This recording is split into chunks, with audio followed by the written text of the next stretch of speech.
Hi friends, എല്ലാവർക്കും സുഖമല്ലേ? എല്ലാവരും സേഫ് ആയിട്ടിരിക്കുന്നല്ലോ. അപ്പൊ ഇന്ന് ദുബായിൽ രാവിലെ നല്ല അടിപൊളി മഴയായിരുന്നു കേട്ടോ. ഇപ്പൊ നല്ല കാറ്റുണ്ട്. അപ്പൊ കാറ്റൊക്കെ കൊള്ളാനായിട്ട് പുറത്ത് ഇങ്ങനെ ഇറങ്ങിയിരിക്കുകയാണ് കേട്ടോ. അപ്പൊ നമ്മുടെ കടലാസ് റോസ കണ്ടോ, നല്ല വൈറ്റ് കടലാസ് റോസ. അപ്പൊ ഒരാഴ്ചക്ക് ശേഷം നമ്മളൊന്ന് പുറത്തോട്ട് ഇറങ്ങുവാണ്. കുറച്ച് സാധനങ്ങൾ വാങ്ങിക്കാനുണ്ട്. അത്യാവശ്യമായിട്ട് വീട്ടിലോട്ട് വേണ്ട കുറച്ച് സാധനങ്ങളൊക്കെ വാങ്ങിക്കാനായിട്ട് പോയിട്ട് വരാമെന്ന് വിചാരിച്ചു. നമ്മുടെ അടുത്തൊരു ലുലു ഉണ്ട് കേട്ടോ, അങ്ങോട്ടാണ് പോകുന്നത്. അപ്പം കുറച്ച് നാളുകൾക്ക് ശേഷം ഇങ്ങനെ ഒന്ന് പുറത്തിറങ്ങുന്നതാണ് കേട്ടോ. അപ്പൊ അതിന്റെ ഒരു സന്തോഷവും ഉണ്ട്. അങ്ങനെ നമ്മൾ പോയിക്കൊണ്ടിരിക്കുകയാണ്. പോകുന്ന വഴി നിങ്ങളൊരു കൂട്ടം കാണിച്ചു തരാം കേട്ടോ. പണ്ടൊക്കെ നമ്മൾ സിനിമകളിൽ ഊട്ടീസ് ലൊക്കേറ്റഡ് ആയിട്ടുള്ള സിനിമകളിൽ കാണുന്ന കുഞ്ഞി കുഞ്ഞി നല്ല ക്യൂട്ടായിട്ടുള്ള 2 വാനുകൾ കണ്ടോ. ഈ വഴി എപ്പോൾ പോയാലും ഞാനതിങ്ങനെ നോക്കി. നല്ല രസമല്ലേ കാണാൻ ആ ടൈപ്പ് വണ്ടികളൊക്കെ. അപ്പം അതൊക്കെ കണ്ട് സാധനങ്ങളൊക്കെ വാങ്ങിച്ച് നമ്മൾ തിരിച്ച് വീട്ടിലോട്ട് വന്നു കേട്ടോ. വീട്ടിലൊക്കെ വന്ന് ഇനി ഇതെല്ലാം ഒന്ന് ഓർഗനൈസ് ചെയ്ത് വെക്കണം. ഇപ്പൊ എപ്പോഴും നമ്മൾ ഷോപ്പിങ്ങിന് പോകാറില്ല, വീക്കിലി വൺസ് ആണ് പോകുന്നത്.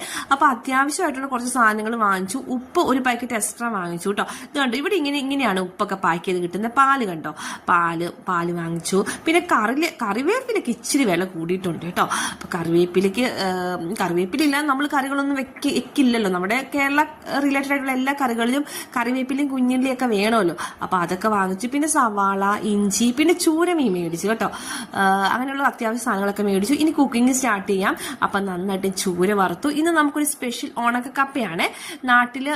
പണ്ട് നമ്മൾ നാട്ടിൻ പുറങ്ങളിലൊക്കെ ഉണക്കക്കപ്പകൾ മഴക്കാലത്തേക്ക് വേണ്ടി ചാക്കിൽ സൂക്ഷിക്കുമല്ലോ. അപ്പൊ അത് തലേദിവസം വെള്ളത്തിലിട്ട് പുഴുങ്ങി നന്നായിട്ട് താളിച്ചെടുത്താണ്, കടുകും മുളകൊക്കെ പൊട്ടിച്ചെടുത്തിരിക്കുന്നതാണ്. നല്ല ടേസ്റ്റ് ആണ് കേട്ടോ ഇങ്ങനെ ഉണ്ടാക്കി കഴിഞ്ഞാൽ. പിന്നെ ചൂര വറുത്തിട്ടുണ്ട്. ഇതിന്റെ കൂടെ നമ്മുടെ ഇടുക്കി സ്റ്റൈലിൽ തലേദിവസം കല്യാണ വീടുകളിലൊക്കെ വെക്കുന്ന തേങ്ങാക്കൊത്തിട്ടുള്ള സ്രാവ് കറിയാണ് കേട്ടോ. ഇത് നല്ല അടിപൊളി ടേസ്റ്റ് ആണ്. അപ്പൊ ഇതും വെച്ചിട്ടുണ്ട്. ഇത് നമ്മുടെ എല്ലാ ഇടുക്കി ആ ഭാഗത്തോട്ടാന്ന് തോന്നുന്നു ഈ ഉണക്കക്കപ്പയും ഈ ഒരു സ്രാവിന്റെ കറിയും തേങ്ങ അരച്ച് നമ്മുടെ ഈ തേങ്ങാക്കൊത്തൊക്കെ ഇട്ടുള്ള കറി കേട്ടോ. അപ്പൊ ഇത് നല്ലതായിട്ട് തലേദിവസം വെച്ചിട്ട് താളിച്ചെടുക്കുവാണ്, കടുകൊക്കെ പൊട്ടിച്ചത്. അതും പിന്നെ വറുത്ത ചൂരക്കുട്ടന്മാരും നമ്മുടെ സ്രാവിന്റെ കറിയും ഒരു കട്ടൻ ചായയും. പുറത്ത് നല്ല മഴയാണ്.